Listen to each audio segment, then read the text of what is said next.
Saudara, pemerintah Kabupaten Lumajang meminta warga berhati-hati dan memasak daging kurban hingga matang sempurna untuk menghindari meluasnya penyakit mulut dan kuku yang menyerang hewan ternak melalui manusia.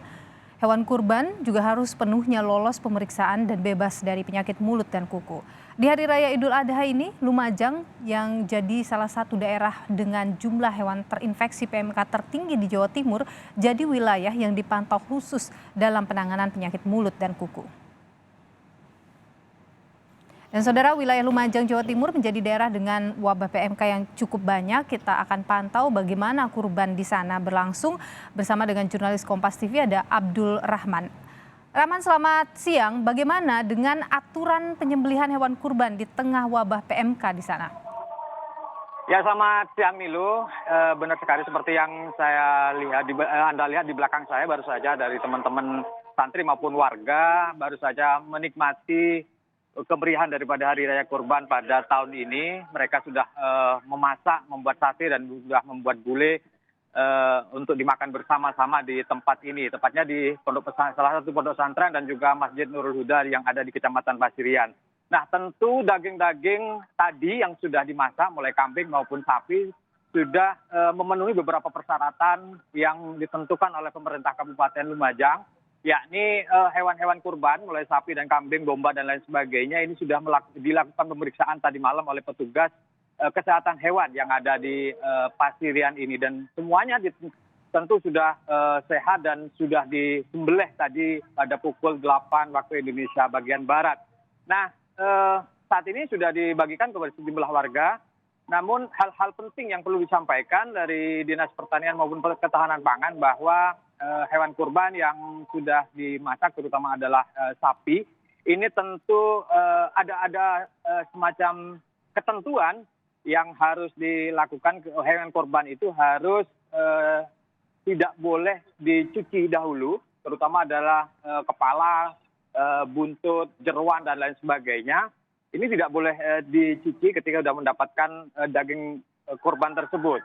Nah, bagaimana kalau ingin menyucikannya? Ya ini dengan cara memasak daripada jeroan, terus kepala dan lain sebagainya tersebut dimasak dengan suhu yang cukup tinggi selama 30 menit.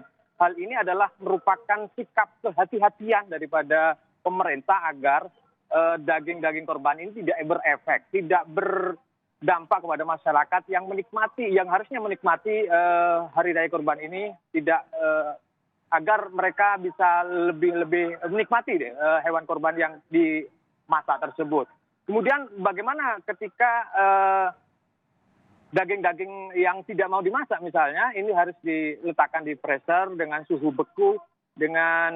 beku, sehingga nanti bisa dimasak ketika ingin dimasak kembali. Itu ketentuan-ketentuan yang sudah dipersiapkan agar masyarakat tentunya bisa menikmati Hari Raya Idul Adha dengan sajian-sajian daging korban yang sudah diberikan oleh sejumlah petugas masjid maupun panitia hewan korban. Begitu Nilu. Iya, kita tahu kalau di Lumajang ini kan juga angka penyebaran virus PMK ini atau penyakit mulut dan kuku ini cukup tinggi ya. Bagaimana kemudian dengan penjualan hewan kurbannya di tahun ini di Lumajang? Ya, betul sekali nih, untuk wabah PMK di Kabupaten Lumajang cukup besar sekali. Data yang sudah kita terima dari instansi ataupun dinas terkait bahwa ada sekitar 8.000 lebih sapi yang sakit. 8.000 itu tentu yang terdata saja, yang tidak terdata cukup banyak sekali di Kabupaten Lumajang. Nah, tentu dampaknya cukup besar sekali bagi masyarakat Muslim khususnya, karena kebanyakan kalau saya pantau di beberapa tempat lapak penjualan hewan kurban saat ini memang agak sepi pembeli, karena memang masyarakat saat ini mungkin menunda untuk melakukan ibadah kurban ini ataupun hewan kurban ini karena mungkin ada kekhawatiran terhadap hewan-hewan yang akan dikurbankan sakit, cacat dan lain sebagainya. Itu merupakan dampak daripada wabah penyakit mulut dan kuku sendiri.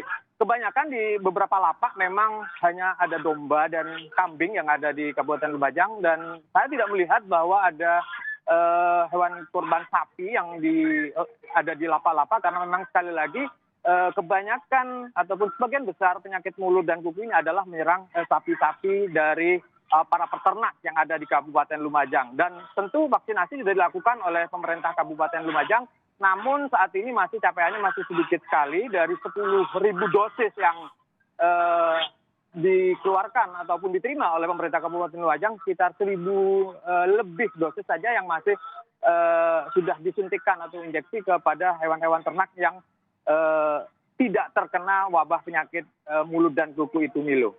Baik, Abdul Rohman, jurnalis Kompas TV, terima kasih atas informasi Anda langsung dari Lumajang, Jawa Timur.